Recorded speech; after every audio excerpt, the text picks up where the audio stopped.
Hi, I'm Rebecca Harris, and welcome to this edition of Faces and Places. This is our first edition in 2018, and I've got a very special guest here with me today, Bob Franklin.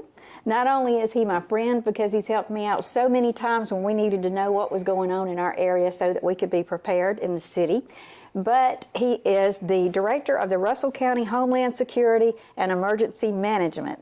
That's correct. That's correct? That's correct. That's a big, long title. Yeah. It sounds a lot more impressive than it is. So. Oh, well, you have so much responsibility, and I really respect what you do. So I want you to tell us a little bit more about what you do. But first of all, I want to know, where are you originally from, Bob? Well, I was born in Bethesda, Maryland. I'm a military brat. My father is originally from Phenix City and joined the Navy, so I have lived here on and off before that.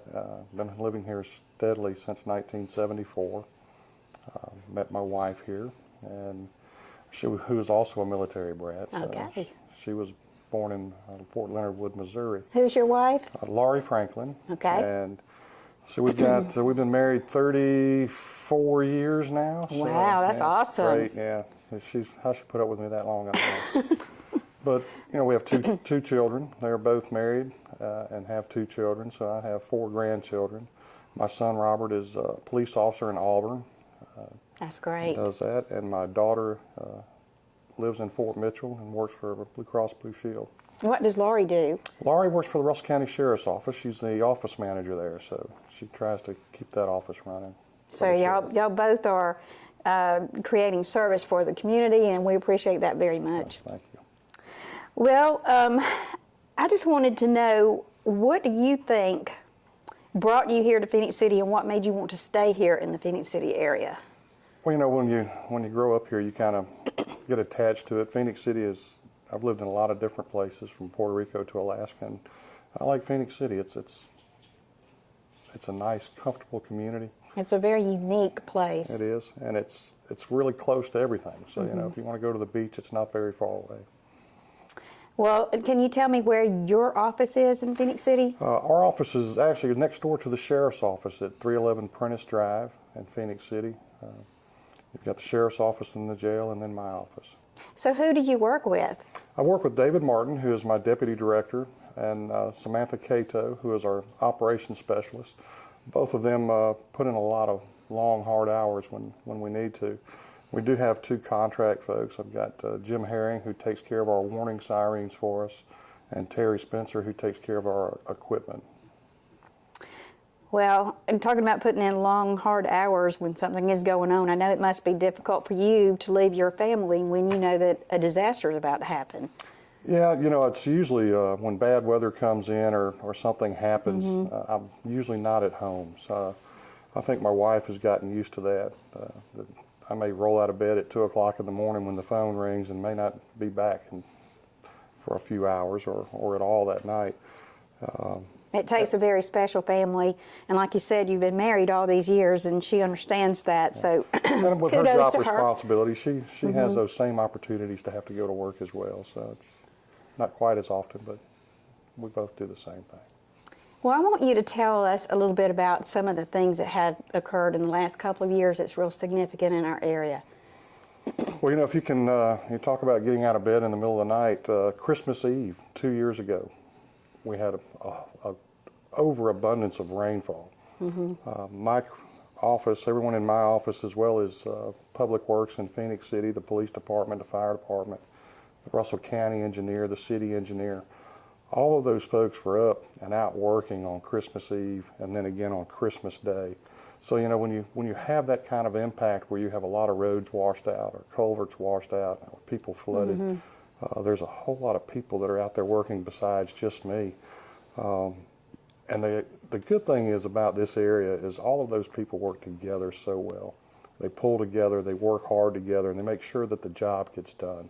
And that's when they work and they do such a good job, it makes me look good, but I didn't have to do it. They do it and they want to do it. And that's what I really appreciate about this area too. I've seen that firsthand so many times. Yeah. I remember one time, I'm a special event coordinator for the city, or I just retired, but we used to decorate the Riverwalk. Right. And one year we had all the Christmas decorations set up on the Riverwalk, and the Riverwalk flooded. That's right. So we had to get up in the middle of the night and go down and take down all the decorations so they wouldn't go down the river. But like you said, when the need arises, our people pull together and they do what they need to do to take care of our community. So it's very exciting to me to know that we don't have any dissension between these groups, because sometimes in towns you do. But like I said, Phenix City is a very unique place. It is. All of them, everybody works so well together, and I talk about that everywhere I go. You talk about the Riverwalk and the Chattahoochee River, which we occasionally flood. The interesting thing about the Chattahoochee River is the warning point for the Chattahoochee River is Peachtree City weather near Atlanta. But our warning point for Russell County and Phenix City is Birmingham weather. Wow. Out of Birmingham. So we kind of have to follow two different things when it comes to the river. We're kind of paying attention to a couple of different things, as well as the Corps of Engineers and some other folks that control that flow. Well, I know you have some siren sounds that goes off that warns people about certain things. Can you tell me about those? Yeah, we've got 48 sirens throughout the county, 20 some odd of them in Phenix City alone. What we do is we have what we call a polygon-based alerting system. We have a computer system that when the National Weather Service draws a polygon of where a tornado potentially may track, if they see rotation on the radar, they draw a polygon of the direction of travel. Well, we overlay that onto a map of our sirens on a computer in our office, and it will automatically set off the tornadoes, the sirens that are in the path of that tornado. What I want people to understand with that is normally now when you hear our sirens, it's because you were in the path. 10 years ago, they didn't have this technology, and we used to set off every siren in the county, even though the storm may have been on the south side of the county and had no impact whatsoever on Phenix City. There was only one way to do it, set them all off. And so we have really advanced that technology. And so now what I really want people to understand is when they hear our sirens, then other than our noon test on Saturday, then they are in the path of that storm.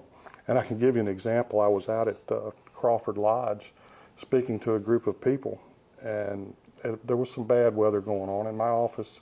Whenever we go under a tornado watch, somebody's at my office monitoring and manning things. And we were under a tornado watch that night, and the siren that's out there near the Crawford Fire Department, near the Crawford Lodge, went off as I'm out there. And now I know how people feel when they're in the path of the storm, because I knew at that point that tornado or that rotation was headed towards us, and start hunting for a place to take shelter. It's very scary if you're not prepared. Yeah. So that's the next thing I want to talk about, is preparing people for the worst. First of all, we want to encourage everybody, when you do hear that warning, please take it seriously. Yes. You can get weather radios, you can go to the internet, you can watch cable TV of East Alabama to find out more details. Yep. And there's no reason why you can't find out what's going on. And I recommend somebody that you get an app or a weather radio, something that usually our weather comes in the middle of the night. Get Right. something that will wake you up. Right. If you're just going to have a text message sent to your phone and you've got your phone on silence, then that's not going to help you. Safety Net, Alabama Safety Net is a free app as well. It's very reliable. It'll give you whatever warnings and watches you're under, and if you're in that polygon as well. So, weather radios have more than one way to get that warning. And don't depend on those sirens. Those are what we call outdoor warning sirens. Right. They're designed to be heard for people who are outside playing or working that may be away from a television or a radio. So. I read that the most when people get hurt is because they're sleeping and they didn't hear the siren going off. Right. So, with the houses being as airtight as they are these days, you might not hear it at all. So the weather radio thing to me is my favorite, because it gets really loud and it wakes everybody in the whole house up. Yeah. If you think about a siren as well, if during a nice clear day you may be a half a mile or 3/4 of a mile away, and you can barely hear it. Well, in a storm, when the wind's blowing, the distance isn't as great, Right. so you won't hear it. Okay, well, tell us a little bit about what we need to do to be prepared if we know that a tornado's coming or any other type of disaster. You know, what I would say is we always try to prepare for the worst possible circumstances, and that way if it's not as bad, you're still okay. We recommend, along with FEMA, that you have at least 3 days worth of supplies, your medications, food, water, those types of things. So if we lose power or something happens and nobody can get to you for 3 days, then at least you have a way to sustain yourself and keep going. It takes a little bit of time to mobilize resources after, like a hurricane down in Florida or a big tornado outbreak like we had back here in 2011, to get all of those resources moving and in place. So have that 3 days worth of supplies and stuff on hand, and include your pets in that. That's right. You got to take care of your pets as well. My dogs are like our kids now, because all the kids are out of the house, and we got to take care of those guys too. Well, I know sometimes people will have a lot of water on hand or whatever, and then they deplete that. But, it's something for us to actively look at occasionally and make sure that we have everything that we need. And so to make sure we have everything we need, there's some great websites that you can go to that has checklist of things that you need. And it's a really good idea to print that checklist out, put it on the back of your closet door or wherever you're keeping your supplies, and then you can write a date of when you put your things in there or what needs to be replaced. Yeah, Ready Alabama has it, FEMA.gov. There's a site there as well to where you can get that information and post it and print it out and post it on there like you were saying. Excellent idea. Well, what kind of records do we need to have on hand in case we have a disaster? Your prescriptions, your driver's license, your Social Security card, credit card, all those things that are really hard to get replaced, try to have those at least in a safe or a fireproof box. Even a structure fire, house fire nowadays will destroy everything. So try to keep those in a safe where you can get to them and access them in that time of need. And something I had not thought about before when I was reading about this is if you have to leave your house, to put those things in a plastic bag. Because most of the time when you're going outside and it's a bad weather, you have a chance of them getting wet and destroyed. That's right. So keep some Ziploc bags in your emergency kit. Then you can just put that paperwork in there with you as you're leaving. I want to talk a little bit about what affects our area the most. The biggest impacts we have is our severe weather-wise is going to be tornadoes. That's number one in Alabama, are tornadoes. We get some impact in the wintertime from icing and snow, but really not a huge constant impact. When we get it, and there's not a lot we can do with it, because all of our snow that we happen to get is going to turn to ice, and there's not a lot we can do with ice without spending hundreds of thousands of dollars on equipment that we won't use again. So tornadoes, and then of course in the summertime, heat is always a threat for us working outside. Stay hydrated. Right. I don't think people take that seriously enough too, and also in the wintertime people can get dehydrated because you think about drinking a lot in the summertime, and you don't think about it as much in the winter, so people can still dehydrate then. And flooding probably has affected this area a lot. Can be serious. One thing I've always said is we drain. Because we're hilly, it drains fairly well compared to South Carolina or somewhere out on the coast. But the damage that the flood does, and more people die from drownings than they do from any other weather phenomenon. Another issue we face too is lightning. Lightning is people kind of take it for granted and ignore it. But if you can hear thunder, then you need to start thinking about getting indoors and getting out of sight too.